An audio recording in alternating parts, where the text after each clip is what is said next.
hug. And eye contact is not the same as eye contact. Yet we make do with Zoom and FaceTime and whatever else there is, but still we long for what comes after and what used to be. I get to work from home because I have a home. Lucky for that. I get to shop for groceries 2 weeks worth at a time because I have a roof and walls and kitchen cabinets, and I'm lucky for those as well. Walking these green hills of full on spring, plum blossoms and cherry, jasmine and wisteria, calla lilies, ceanothus, and so many tangerines in the yard that even a horde of marauding squirrels can't eat them all.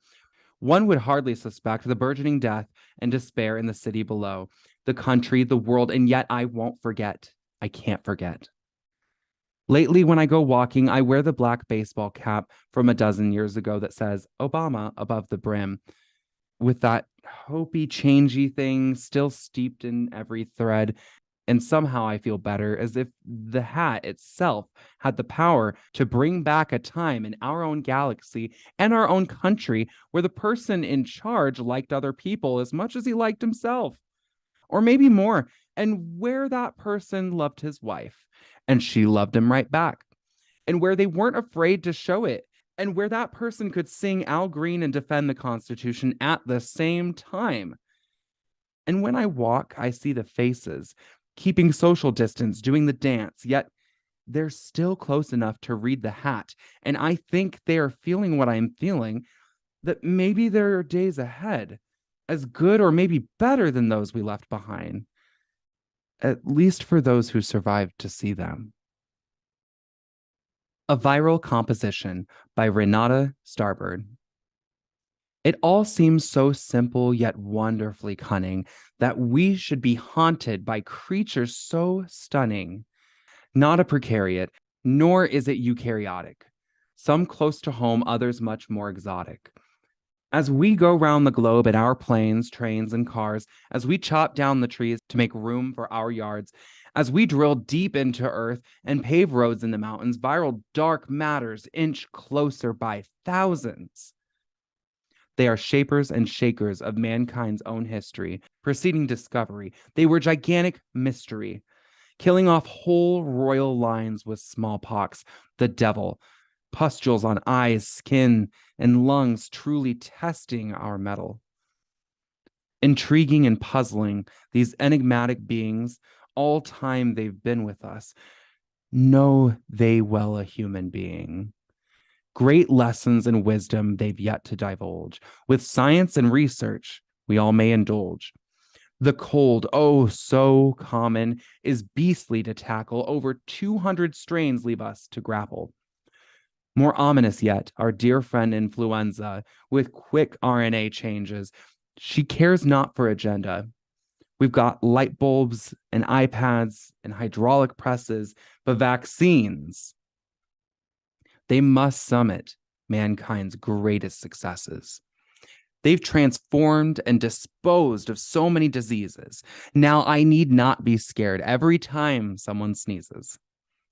Anthropological insight may also be gained. Conversation cross cultures renders a virus contained. It takes research and business, compassion and sharing. With bright minds invested, much better will be faring. I find myself curious and searching for answers. What makes EBV change? It caused mono, now cancer. Might viruses also bring nanotechnology, come to save us from skewed inner ecology? Viruses bookmark our history and act as timekeepers. Of iron lung confined children dream motherly weepers. With red patches and scratches returns a viral exanthem. When anti-vaxxers in Cali say vaccines, we can't stand them. And then there's Mbeki, with his one stoic face, turning down HIV drugs, laying his country to waste, humbly reminding that with best of intentions, we will still make mistakes. What intricate beings these expert cell hijackers, of our proteins and systems they are detailed mappers. By studying viruses, we study ourselves. This is where my mind wanders while observing the wells. Pathogen free, some have said, but I vote allies instead. There's so much yet unknown, viral footprints in our chromosomes. And with this brief poem, I hope to convey the fascination for viruses that I have today. Man's best friend may be dog, but his longest companion has always been microbes that are living within him. Shelter in This Place by Donna Musick Evans.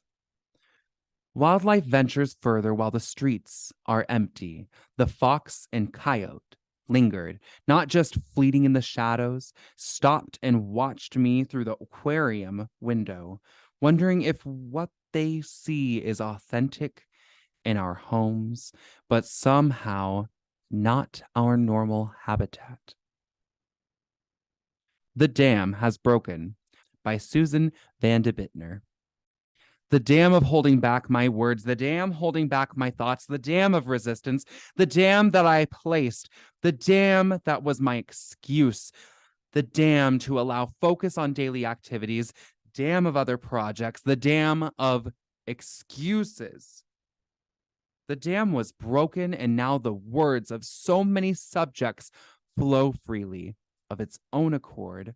My new job is to capture the flow in words by voice or writing, to create new rivers, new streams, and new joy. That time I ran to the darkened window after the small pebbles thrown by the cub reporter brother awakened me.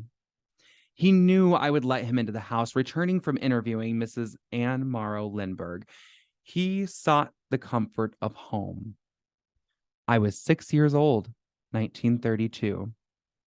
That time, we were visiting the same cub reporter in his Philadelphia home. Our mother held his firstborn, baby daughter. It was a Sunday afternoon. The telephone rang. After that call, we three drove back to Trenton. The silence in that car was our navigator, our surprise and shock so strong we were vacant of words. I was 15 years old, December 7th, 1941. That time my father's pattern on his workbench in the wartime airplane factory was destroyed. A patriotic man with a flag of 3, stars hung in the front window, now afraid his honesty was doubted. I was 16 years old, September 1942. That time I was walking on a street in Chicago with my almost twin brother when FDR died on August 6, 1945. Who was Harry Truman? I was 19 years old, August 1945. That time I called my brother, now home from the war. I was in Cleveland. He was a seasoned rewrite man for his newspaper. I told him Flight 521 from LaGuardia to Cleveland, Ohio had crashed. We were now orphans. I was 21 years old, May 29th, 1947. That time Eleanor Roosevelt spoke in the United Nations and again had the audience in the palm of her hand. She died soon after in 1962. She was the one who said, "No one can make you feel inferior without your consent." I was 36 years old, November 7th, 1962. That time I drove a car from the rental company and turned the radio on to hear the awfulness of 9/11. It changed us. I was 75 years old, September 11th, 2001. That time Barack Obama was elected president of the United States, I wept with joy. I was 83 years old, January 20th, 2009. This time our governor, Gavin Newsom, issued shelter in place. The governor of New York, Andrew Cuomo, said older Americans were precious. I appreciated that there is still room for me. I am in my 94th year, March 17th, 2020. Thank you for joining us today for The Art of Words. I'm Gavin, your host, and just a reminder to stay up to date on your vaccines, as well as if you're not feeling well, stay home and keep a mask on. This has been The Art of Words, hosted by Gavin Rasmussen. If you'd like to leave suggestions, email us at ewcfacts@gmail.com. That's ewcfacts@gmail.com. This has been an EWC Communication production.